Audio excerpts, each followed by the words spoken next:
NACDL is the association of the nation's criminal defense bar.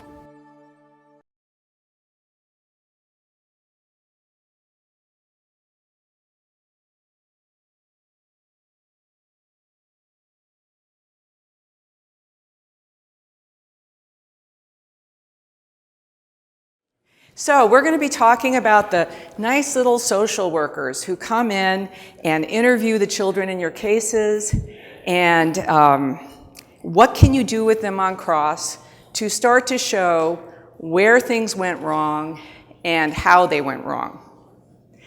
So in order to have a successful cross of these, primarily women, although sometimes if you're really lucky you get a police officer who has been forensically trained. That's a gift. But you need to understand a little bit about how memory works so that you can understand why the protocol is supposed to work and why it doesn't work when it's not done properly, and how it may not be able to work at all because of other factors. You need to know what your interviewer's CV and credentials are, because let's face it, these people are not experts. They're social workers who may or may not have a gift of talking to children, but they are not experts no matter how much they're painted. Whoops. You need to analyze the interview, get a transcript, go through it word by word, because words matter in these cases, and what children say and what everybody thinks they're saying may be two different things. Evaluate how well they're using their protocol, so you really have to understand the protocol. And don't let them tell you that this is really a guideline. Somewhere along the line, somebody told the social workers that, oops, they're going to find out if you missed a step or screwed up a step, and they're going to say, you didn't follow your protocol. So they started calling it a guideline. Doesn't matter. The same cross applies. Well, each one of these steps has a purpose, doesn't it? And you're trained to do each one of these steps. And if you don't do one of these steps, you're not following your guideline. And then just ram it to them. Okay, you have to look at signs for a sloppy interview, because sloppy interviews can also taint the reliability of the information, and I'll talk more about that. And then signs that they've actually tainted the witness or tainted the information the child is giving them. So memory comes out in sort of three stages. There's the encoding stage, so that's where your brain is taking in information about an event. Now, there's already some self-selection going on because our brains can't possibly take in every bit of information. Like right now, I'm only absorbing part of what's going on here. If I were to try to take in every bit of information, my brain would overload and explode. So selectively, my brain is picking certain things to focus on. Then it goes into storage. First short-term storage, then long-term storage. And then at some point, I may want to retrieve that memory. Now the problem is, in terms of obtaining reliable information from children, or any witness for that matter, is that at each of those stages, things may fall out and things may come in. Many people believe that memory works like a recording device. You just record the information, then you call it up and play it back when you want to answer questions or identify images. But decades of work in psychology has shown that this just isn't true. Our memories are constructive. They're reconstructive. Memory works a little bit more like a Wikipedia page. You can go in there and change it, but so can other people. In case you don't know who that is, that's Elizabeth Loftus. And if you haven't read her work on false memory, you really have to, because she is the go-to person. Now, when she says that memories are constructive and reconstructive, this is what she's talking about.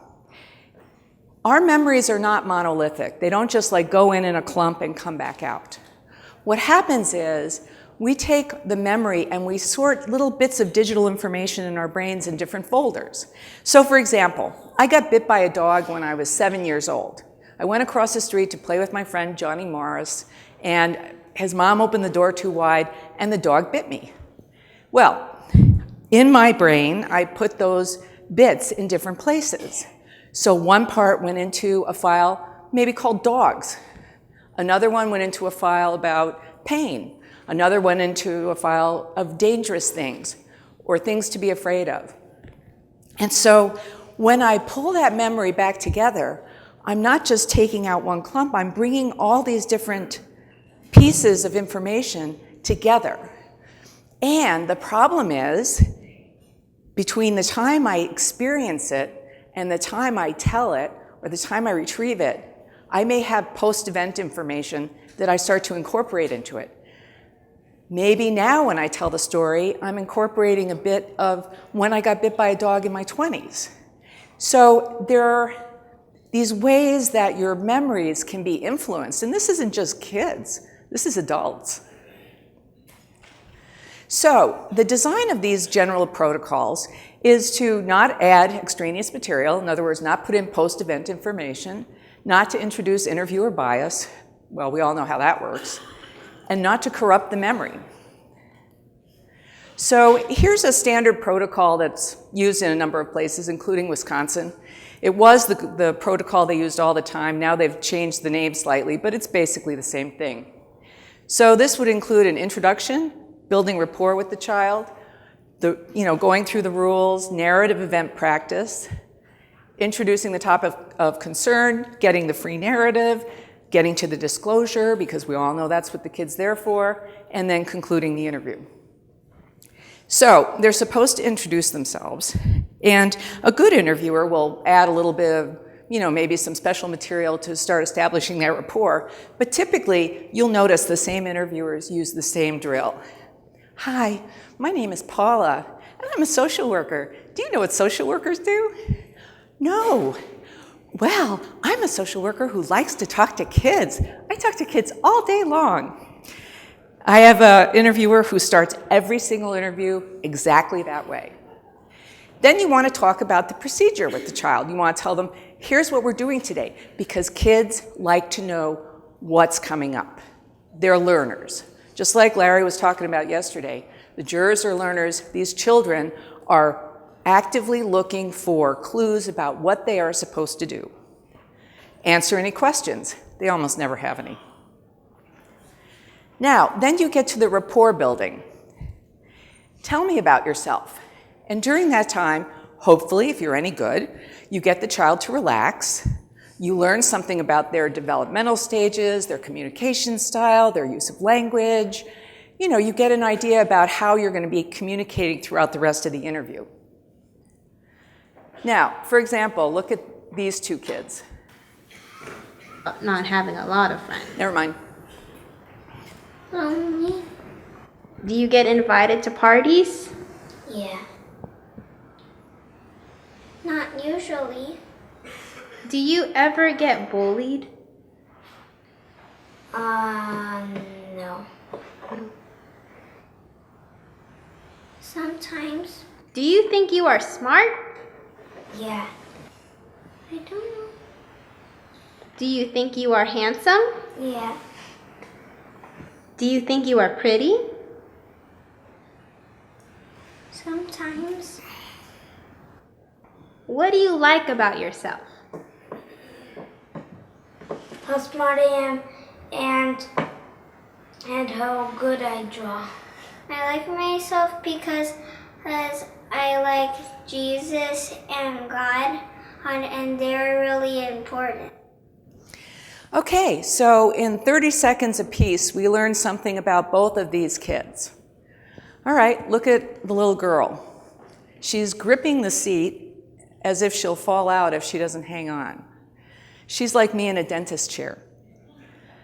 And look at how she's not sitting back in the chair. She's sitting straight up. She's very tentative in all of her answers. She's not very secure. She doesn't think much of herself. She's not popular. She doesn't think she's pretty. And when she's asked, what do you like about yourself? She says, I like Jesus and God. So she can't even come up with a way to divorce herself from, other things and look just to herself. So this is a kid that an interviewer is going to have to approach very carefully. There's going to have to be lots of rapport building, lots of work to draw her out because she's going to be really afraid. So if you have one of these cookie cutter interviewers who just like dive in and start marching through the steps of their protocol, I would cross-examine on this, because this is a kid who's going to be really easy to influence, because she's not going to want to buck the system. She's going to be afraid to upset the adult, and she's going to try to be a people pleaser. Now, what about the boy? He's sitting back in the chair. He's pretty happy. He likes himself. Oh, I like how good I draw and how smart I am. I get invited to parties. That kid, you can take a much more straightforward approach. So watch how the interviewers interact with these children and get your own ideas about them, and use those in your cross-examination. Now, they have to go through the rules. We all know that. No guessing in here. In this room, if you don't understand, tell me. If you feel uncomfortable, tell me. If you're not sure about something, you have to let me know. And we're only talking about true things in this room. So, let's talk about true things. When they go through the truth and a lie, anybody who's watched these videos knows, it's like, if I tell you that I'm wearing a black shirt, is that the truth or a lie? And they go, oh, that's a lie. Now, a better interviewer will ask a question that has some sort of loaded emotional content. If you took a cookie out of the cookie jar and your mom asked you if you took the cookie and you said no, would that be the truth or a lie? That's a better question, because it actually has some emotional content. So, what's important about truth and lie? It's not really any of those things. The research shows that the most useful thing to do on the truth and lie is to get a child to promise to tell the truth. That actually has been shown to increase the reliability of the information. Now, the oath may or may not have any meaning to most kids, but it does give them some idea of the solemnity of the situation that they're in. And if the kid's old enough, at least our laws require that they be forced to take an oath. And if they don't, that videotape may not come in. Now, the next stage is really one of the more important stages before the disclosure, and that's the narrative event practice.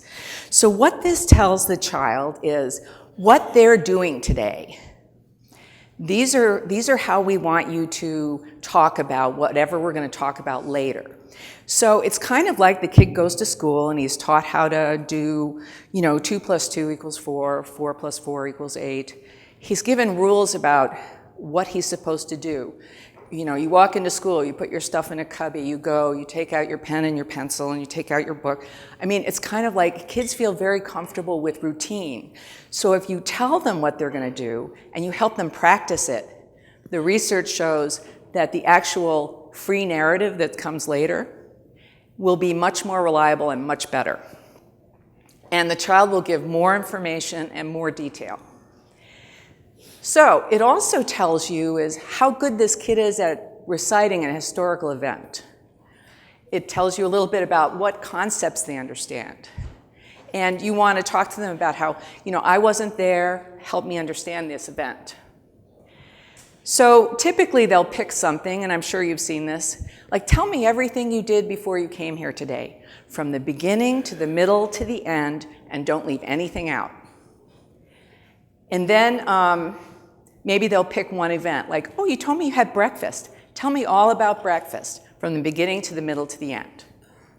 So the child is learning through this process that they're supposed to tell whatever the story is down the line, from the beginning to the middle to the end, and not to leave anything out. So then you get to the issue of concern. So there are a lot of different ways to approach it, and you have to watch carefully how they approach it. Typically, they should say neutral things. Tell me why you came to see me today. Well, 90% of the time, these kids know why they're there. Why? Because they've already talked to the police, they've talked to their mother, they've talked to their teacher. They know they're not there to talk about, what happened at the soccer game last week. Any problems or troubles in your life. Now, if the kid is not disclosing, Then they get to, sometimes I talk to kids with touching problems. Do you know anybody with a touching problem?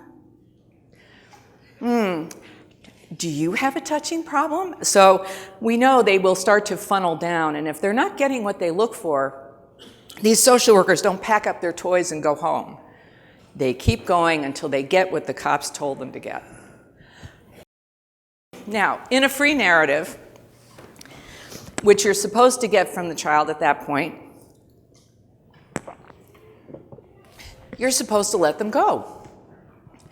But unfortunately, a lot of times the kids will get interrupted because if they go off script, the social worker has to pull them back. So look for those times. If the child is trying to talk and the social worker interrupts, look at where they're interrupting. Cross them on that. They're only supposed to ask direct questions for clarification. That doesn't necessarily happen either. They will start honing in. Well, where did he touch you? Was it under the clothes or over the clothes? They'll start getting into that before the child has completed their free narrative. So call them on it because they're supposed to let the kids talk. Now, when the child has completed the free narrative, that's when they're supposed to come back and ask the clarification questions. So watch how they structure the interview and, call them out when they are influencing the narrative by bringing up their topics of concern. The child really here should do most of the talking.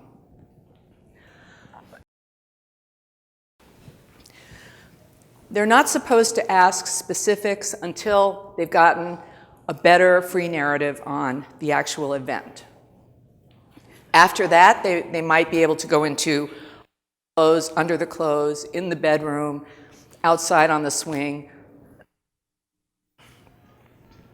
Now, this is part of every protocol I've ever seen, and not a single one of the social workers ever do this. They do not approach the interview with an open mind.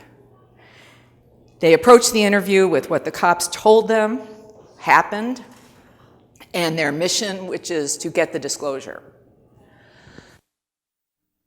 So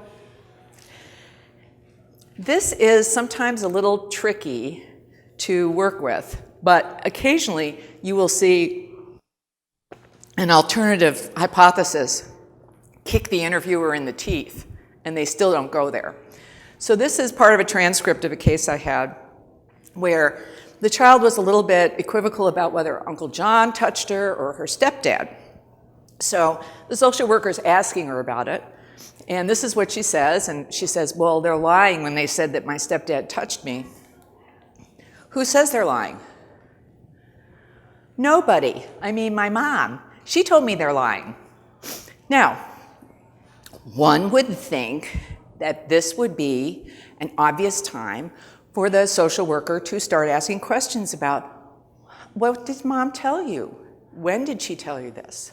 Because in this case, dad got the initial disclosure, and it was equivocal. He brought the kid back to mom, left her there, told mom about it, and mom spent the next several hours before the cops came indoctrinating this kid so that she would deny.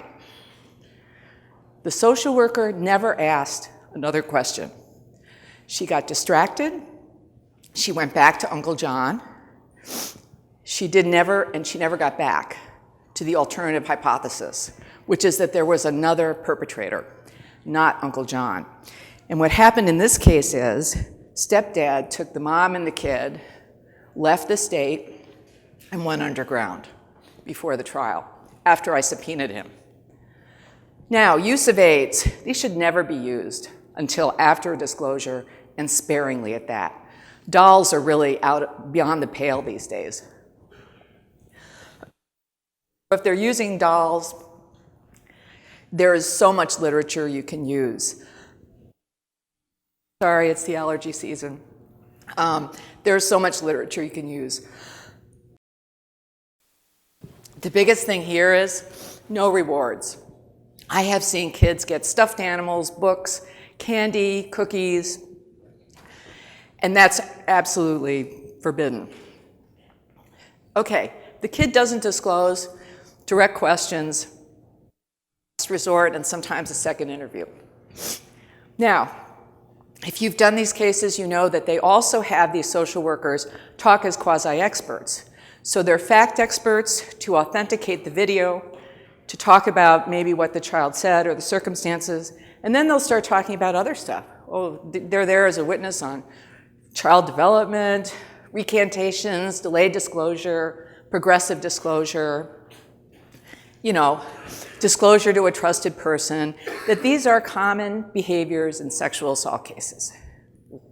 So it might be useful to start your cross on talking about how this person is not an expert in any of those things. Chances are that they just have a social work degree, and a social work degree is a really broad curriculum. Go look at it sometime. They were trained in alcohol and drug abuse and, child abuse and all different topics. So they're not really an expert on children. This is a very broad degree. So they don't have a degree in psychology, they've never done research, they've never published articles. Particularly if you have an expert, start putting up your expert's credentials through their lack of credentials. Are they familiar with the literature on suggestive interviewing? Most of them have a general idea that there is such a thing, but they don't really read it, they don't really care. Have learned treatises. Have your expert, certify that these are things that are used in work on child psychology and suggestive interviewing and false memories. Read the titles out to the jury during the questions. Well, ma'am, have you ever read this article on false memory by Elizabeth Loftus? So that the jury gets to understand there's a whole body of work out there that this social worker knows nothing about. Now, most importantly, when she's talking about common behaviors of sexually abused children, the biggest issue is she doesn't interview any kids who aren't there for suspicion of abuse. So how does she know that children who have not been suspected of abuse don't also give these partial disclosures of memory? For example, or delayed disclosure. Whenever my kids had a bad grade on a test, they delayed disclosing that as long as they could. Anybody got teenagers? Yep, a few, okay. Asking a teenager about something that happened at a school dance or something like that, you get a piecemeal partial disclosure like nobody's business. It takes weeks sometimes to find out what really happened. So, are these behaviors of abused children? Maybe, maybe not. She doesn't really know because she hasn't interviewed anybody who wasn't there for that purpose.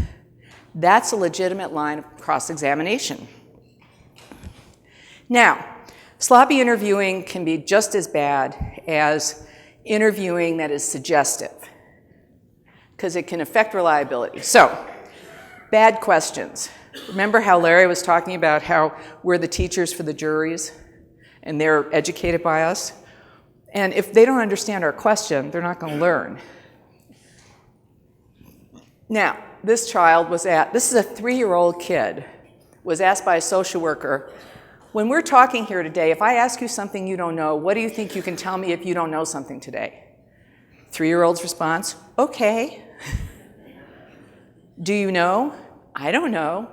Now, not only is that a really dumb question, but we don't know what she's answering.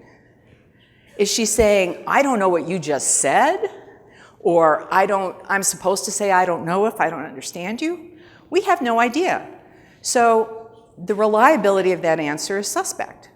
So look for those things, and you can use them in your cross. Now, another place where social workers are really sloppy is the concepts. They forget some of them. They do a lousy job of really finding out what the kid knows and doesn't know. And particularly with small children, this is really a problem.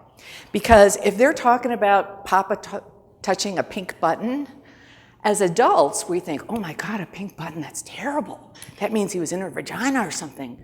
Well, who knows what she means by button, and who knows if she knows what pink is? So these are all things you have to really figure out and call them out on it during cross. So it is important for the social workers to really carefully go into these concepts because most of them are involved in your case. I mean, let's face it, over, under, colors, I mean, all these things are important to a child's narrative. So you're going to say, well, wait a minute, let's say they didn't ask about some of these things. You're going to say, now, she told you that Grandpa touched the pink button. You didn't review her colors with her. You don't know what she meant by pink. Pink can be lots of different shades, right? Pink can be closer to purple. Pink can be closer to red. You never established what she meant by pink. And button, do you know what she meant by button? Did she tell you? You didn't ask her any questions about buttons.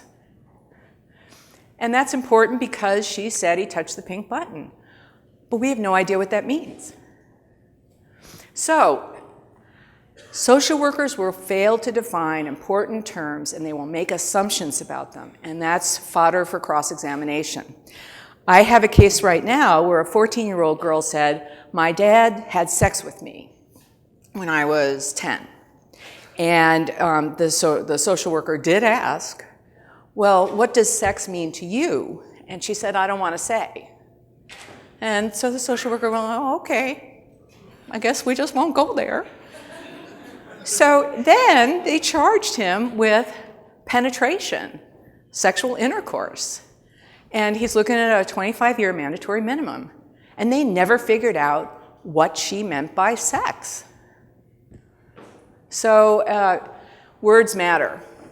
You know, I look at the word pee-pee or wiener, and I'm thinking, well, that sounds like a penis to me. But if you don't ask, you don't know. And kids often have weird words for stuff. Like my nephew, when he was growing up, he used to call cars byes because when people got in cars, everybody waved bye. You know, so you have to kind of think out a little bit outside the box and figure out what are other things this child could have been talking about and how the social worker did not figure it out. You know, so you can ask them, do children use different words for things? Especially children who are between the ages of 2 and 4. And so they might use terms that aren't, you know, recognizable to us. They may mean something else. It's important to determine that, right? So you just can go through some of those things. So like the kid with the pink button, it turns out she also said her elbow was a button, her belly button was a button, and then there's the pink button, which we never did figure out what that was. And they were all the same thing to her. And this guy never took another step to figure out what that was. Now, another problem is when interviewers don't understand the children, you know, if they have problems vocalizing or their, you know, word development isn't very sophisticated, or if they mispronounce stuff, they have a lisp or stutter or something, what do adults do when kids are struggling to communicate with one of these issues? We fill in the words. We make assumptions about what they're trying to say, and we go, oh, you mean, you know, X. And children don't want to necessarily disagree, so they may just go there. And it's also important, if you have a child with one of these issues, that you listen to the tape often enough so that when you cross-examine this kid, you will be able to understand what he or she is saying and not spend your whole time going, excuse me, what did you say? Because you'll lose all of your momentum. And I know that from experience because I cross-examined a child with a cleft palate, and I watched that tape so many times so that when she testified, I would understand her. Unfortunately, she had another surgery 6 weeks before the trial, and she sounded completely different. And I spent the entire trial going, excuse me, could you repeat that? It was terrible. But you can only do what you can do. So let's say you have a kid like that. Hi guys, so today I'm gonna do a bit of something what it gets a prize. If I get all the words right, I get the winning prize. Okay, so interviewing this child would be a challenge. How many people understood half of what she said? 3/4. Yeah, I'm up to 3/4 now, and I've probably watched this 30 times. But you know, this would be a challenge, and so the social workers really don't know how to deal with this, and they will take a kid like that and they will start filling in the gaps. So again, you know, get good transcripts. Now this will be tough on a transcript, but get good transcripts and really look them over and pick out all those points where the social worker is making assumptions. So there's other stuff that can affect the integrity of the interview. I just looked at one where the social worker made no eye contact with the kid for the entire interview. She kept her head down and worked on her notes. She had no idea what this kid would look like. I know more about what the kid looked like than she did. So, you know, she had no way of gauging credibility or if her questions were really, you know, working for this kid, nothing. They interrupt. They use confusing sentences or questions. They use adult vocabulary. And you also want to think about your cultural and social differences between children. So, let's say a kid won't make eye contact. Is that because the child's afraid, which is what the social worker will testify? She appeared fearful to me when I raised the issue of concern. Maybe it's because she's from a country where children are not supposed to make eye contact with adults. Maybe she was raised in a particular way, but the social worker took no steps to find that out. So that's something you can talk to them about and let the jury know that they didn't really know what they were doing, and they didn't care enough to try. So, some of the different alternative hypotheses. You know, there's lots of different things social workers could do to identify other possible causes of this child's referral besides sexual abuse. And they really don't do them. But if you go through developmentally, what you're likely to see is, in this age range, you're going to have misinterpretation of statements. These children are not that easy to understand. They have fantasy words. They have fantasies, period. They're easily manipulated. They will say what you want them to say. And, you know, I mean, I had a case where a kid said, Papa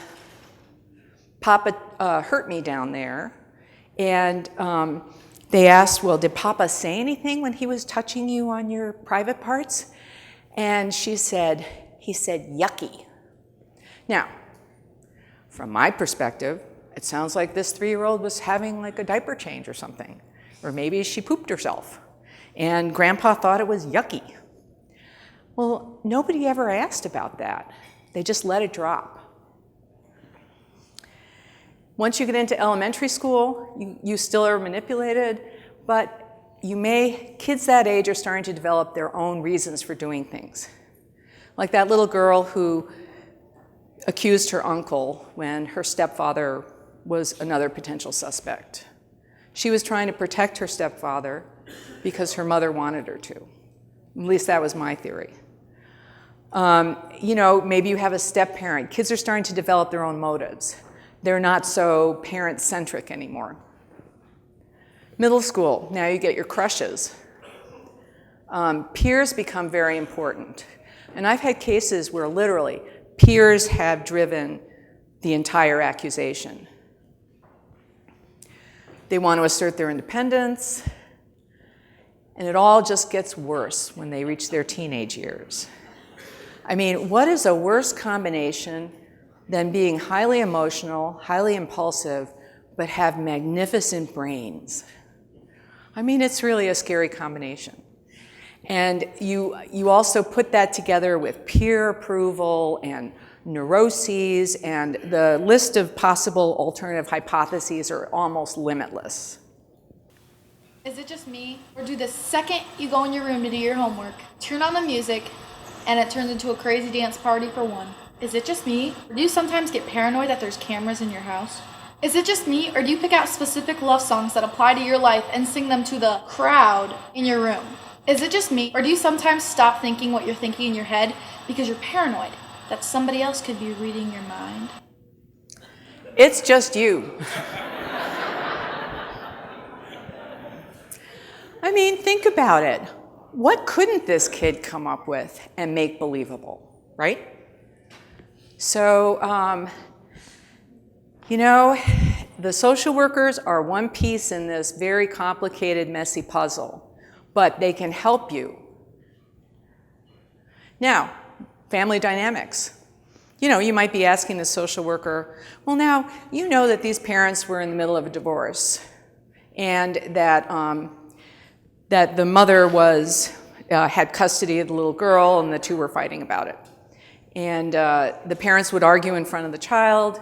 The mom would call dad bad names in front of Susie. Susie saw her mom crying. And, you know, maybe the social worker doesn't know that. But if you know that, just lay it all out there because she didn't ask. Tell me about home.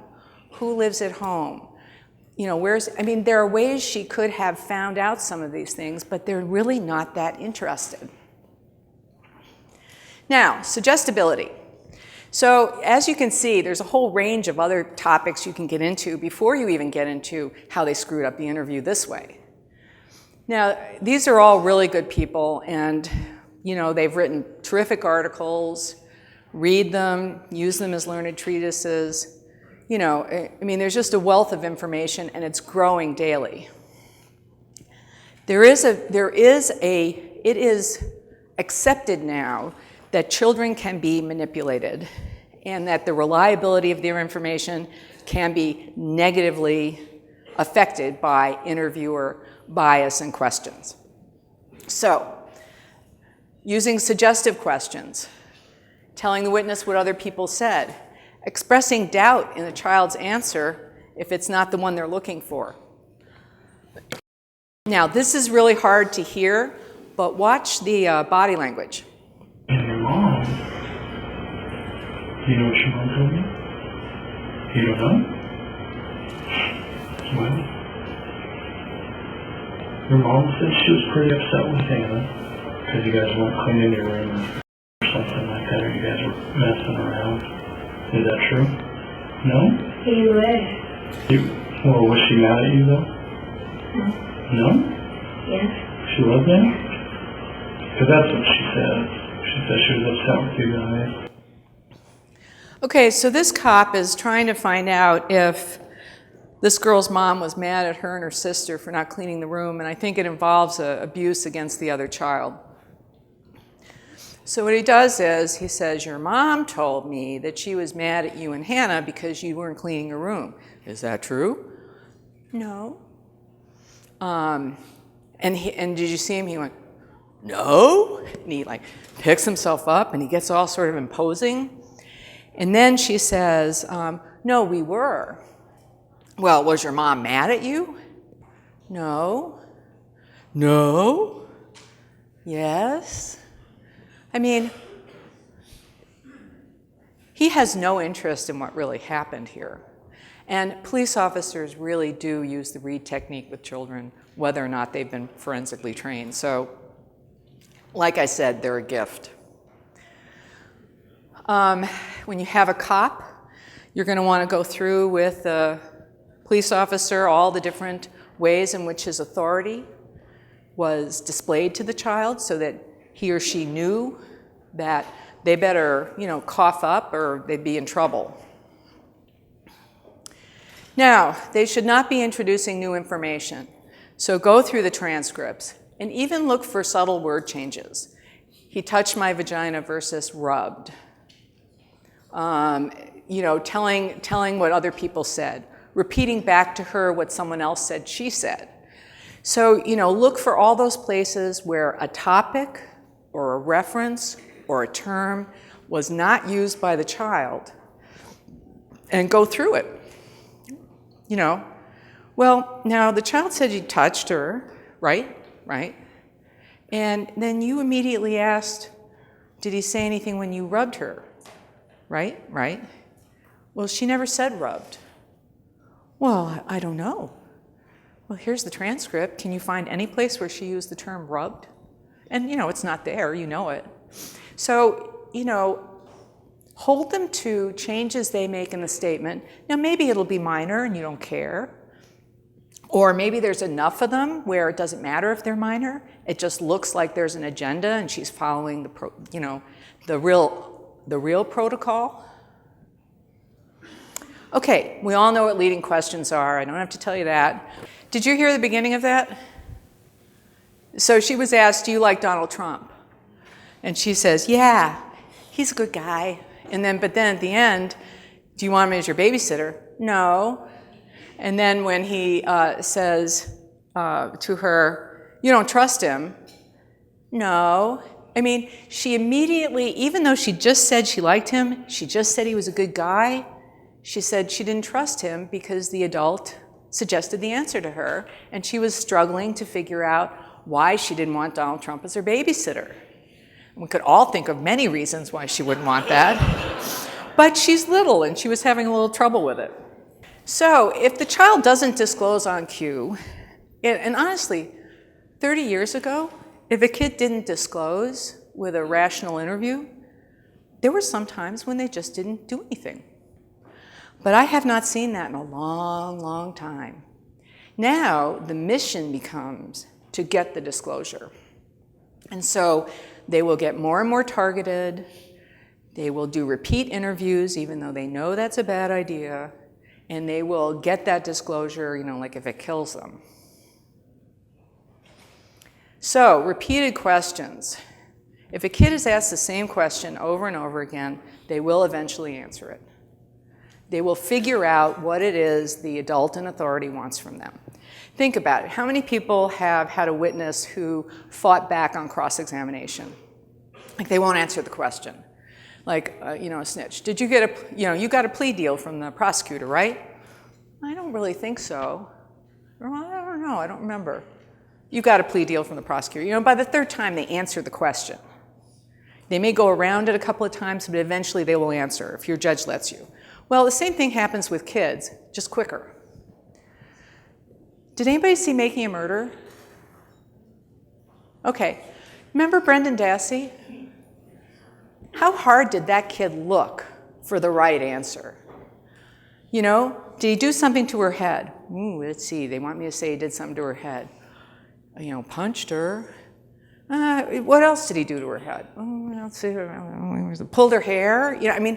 How many things did that kid do before the cop finally said, oh, come on, all right, I'm just going to tell you, who shot her in the head? He did.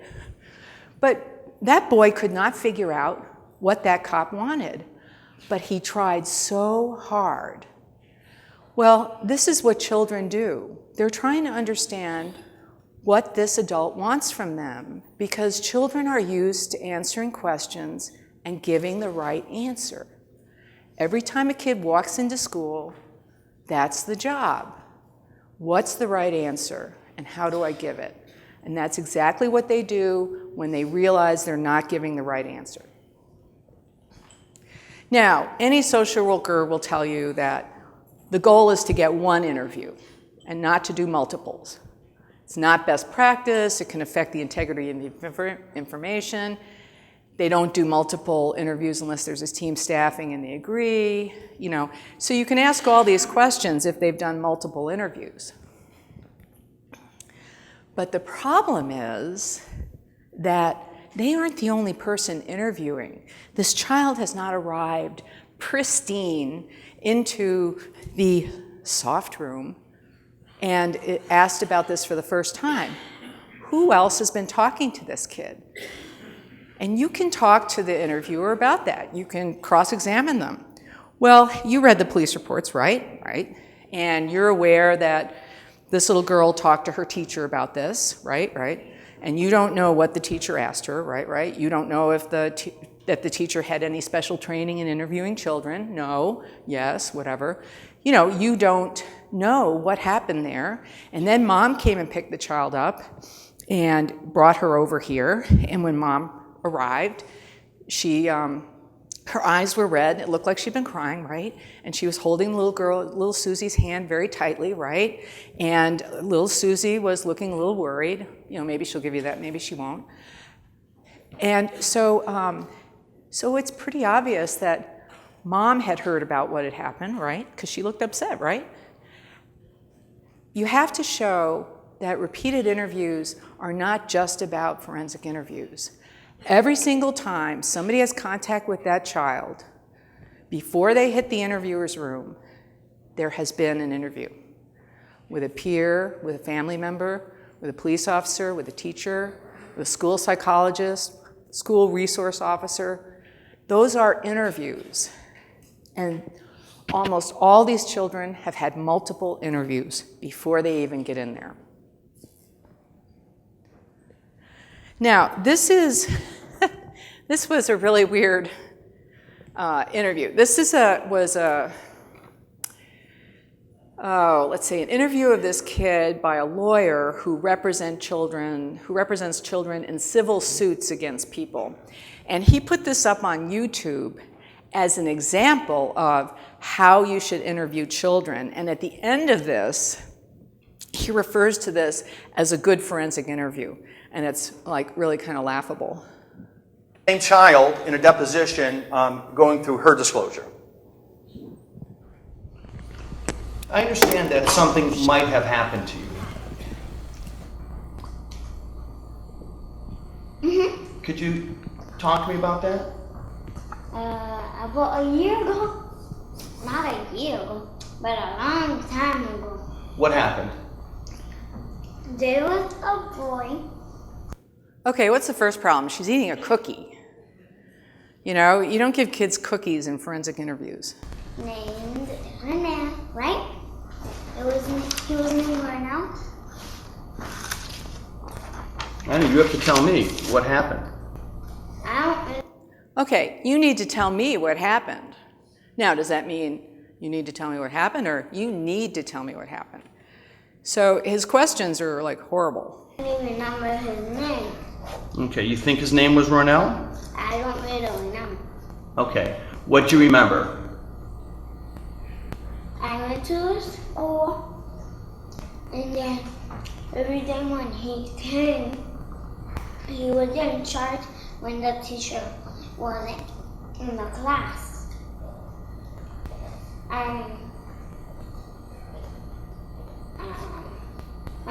Wait.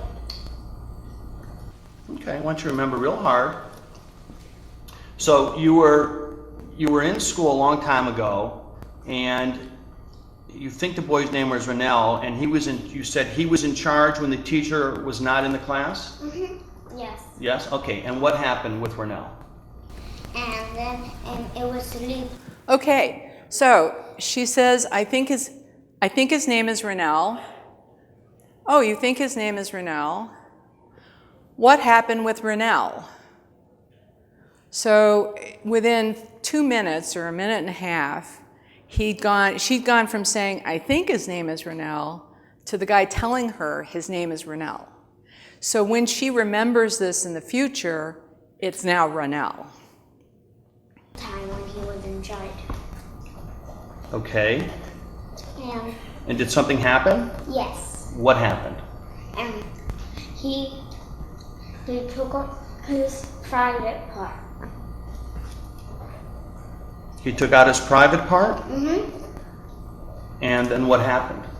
And then he put his hand on my private part.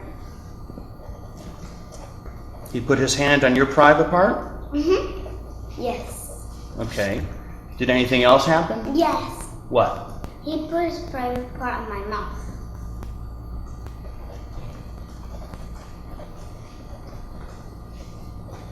He's taking notes. Okay. And he put his private part on my private part. Okay. I think that's all we know. So he then touts this as being a forensic interview, which is, utter nonsense. But, it's not that far off the mark. I mean, a lot of times you have interviews that really don't contain much questioning of the underlying assumptions. Now, he gets to the point where he's getting to the disclosure, and he just, keeps kind of interrupting her. He's writing, well, anyhow. So that was a bad technique.